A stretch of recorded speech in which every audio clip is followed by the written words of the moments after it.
Hey guys, today we're replacing this manifold with this brand new one. Normally real easy, but today this one turned into a beast. Check it out.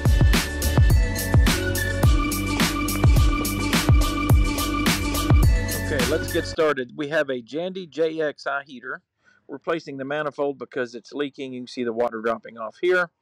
Uh, Originally thought it might have been the collars being too loose, but further investigation, you can see that as we trace it up the side here, there's actually a pinhole leak right here in the side. So going to have to replace it.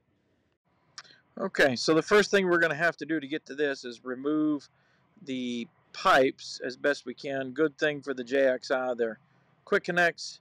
We'll loosen both ends and take it apart.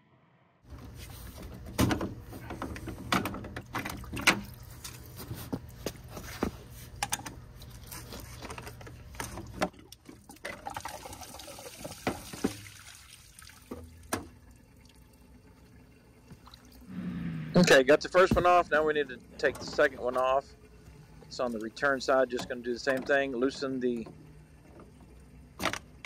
unions on both ends and move it out of the way. Okay, the next step is going to be to remove the side panel. We'll take those screws out so we can get to the manifold.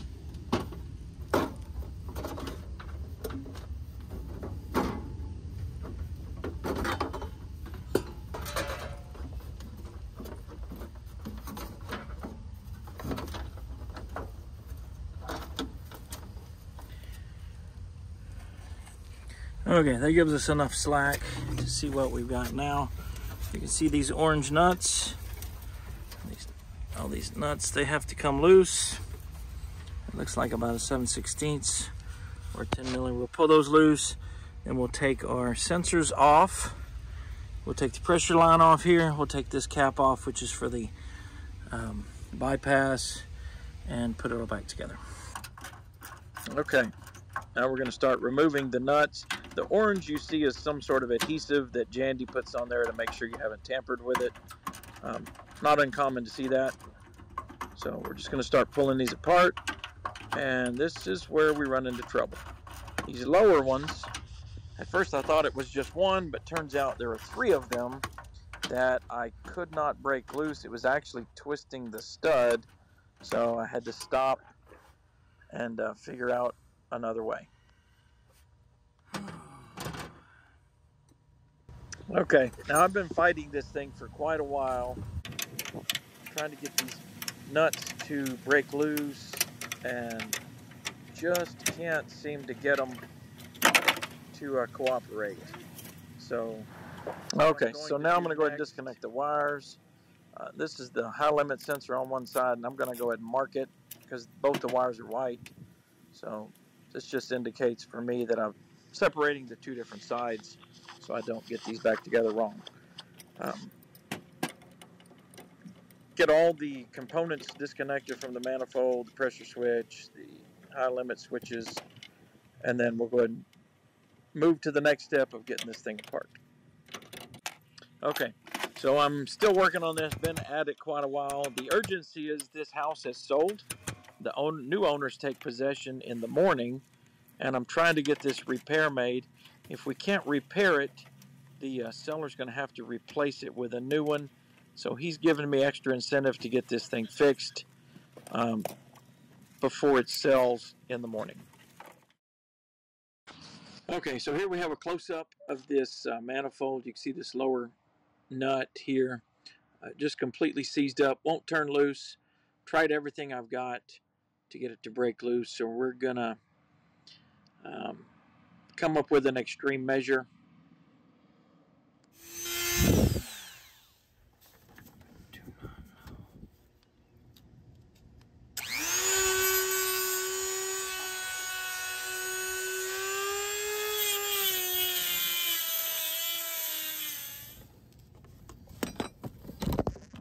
Okay, turns out it's very difficult to work on this down on the ground. Can't get to anything, so I'm going to move it.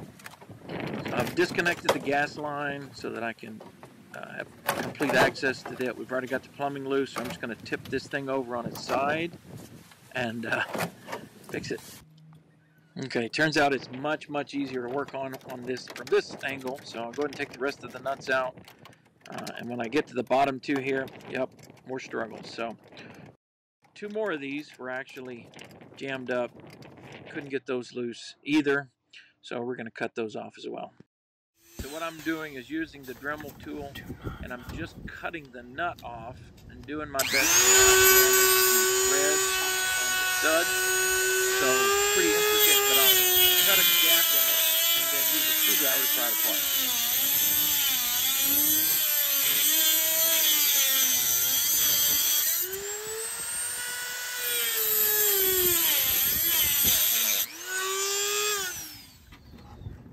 So once I got the gap in it, I just used a screwdriver and kind of tapped it loose. Worked out perfectly. And then just rinse and repeat, do it for the other 3, and was able to get the manifold completely off without damaging the stud bolt. So, okay, got the old manifold broken loose. Now we've got to just take all the parts off of it. Unfortunately, the new one does not come with anything. So every part that's on the old one has got to be transferred over to the new one. This cover on the side holds the bypass assembly. So we'll take the cover off and then pull the assembly apart. You look in there, there is your thermal regulator. So screw holding it in place, we'll take that out.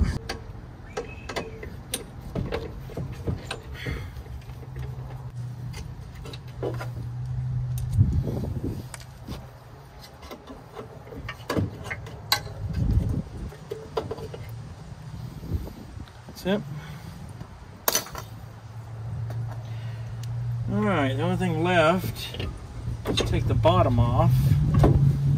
This should come out like so. This is your temperature probe. So let's see if it just pulls straight out. This is your bypass. It's still working fine. Thermal fuse goes here. So that's all there is to it. So get the new one and we'll reassemble it. I guess I didn't have to take that out after all, so we're going to put that back. A little easier to work on out here.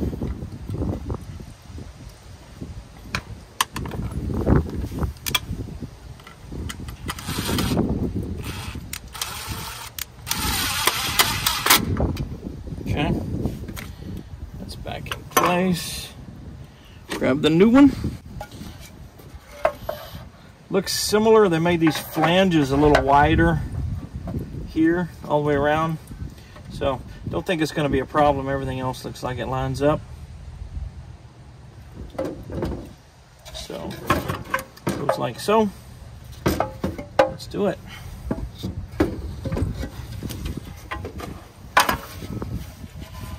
going to put that back. This goes like so. There's a little notch right here which fits this. And this is where those probes will plug in. So that's why it's important you take those out. So that. And we'll put this cap back on. Goes like so.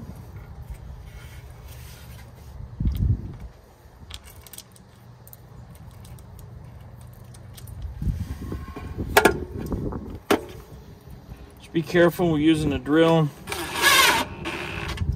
They should go in easy. If they go in hard, not lined up.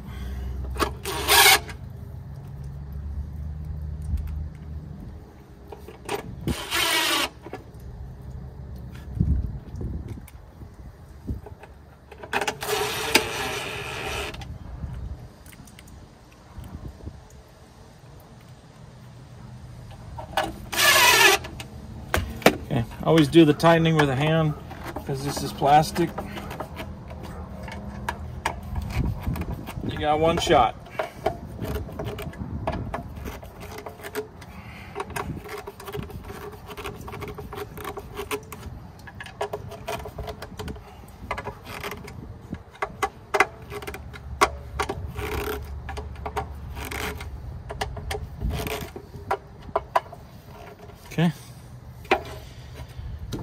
Takes care of that.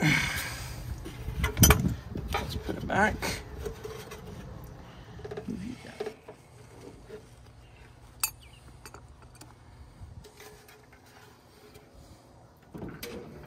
Says the temperature sensor needs to go back in that hole. Little trouble here. You got to make sure it's pushed down far enough, and the temperature probe actually kind of holds it in place. So get it pushed down where it goes, and I'm tapping it here with a screwdriver, just lightly moving it down so that it'll fit.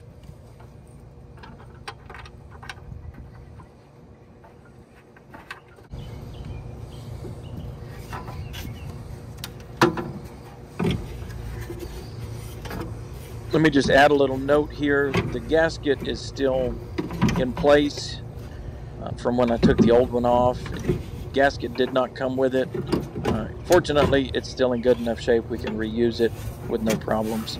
But maybe something you want to check out if you end up replacing one of these. There we go.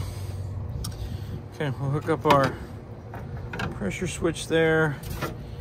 The high limit will go on the bottom.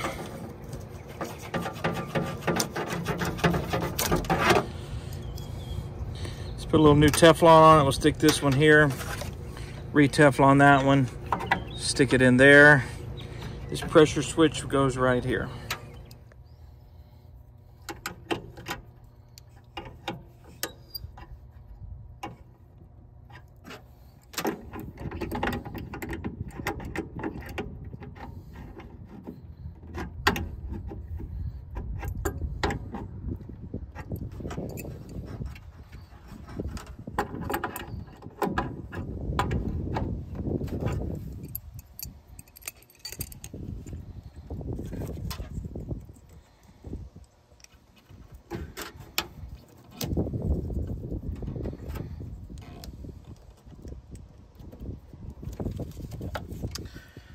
Okay, let's get the bolts. We'll be done.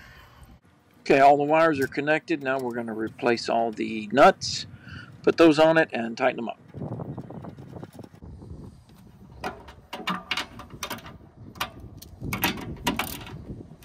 Doggone it. Hate it when that happens. That's down deep inside the heater. Going to be a booger to get. Okay, got the manifold all back in place. Everything's tightened up nicely. So we're going to turn this heater back on its right side up and get the final doors or the covers put back on it and get this thing put back together.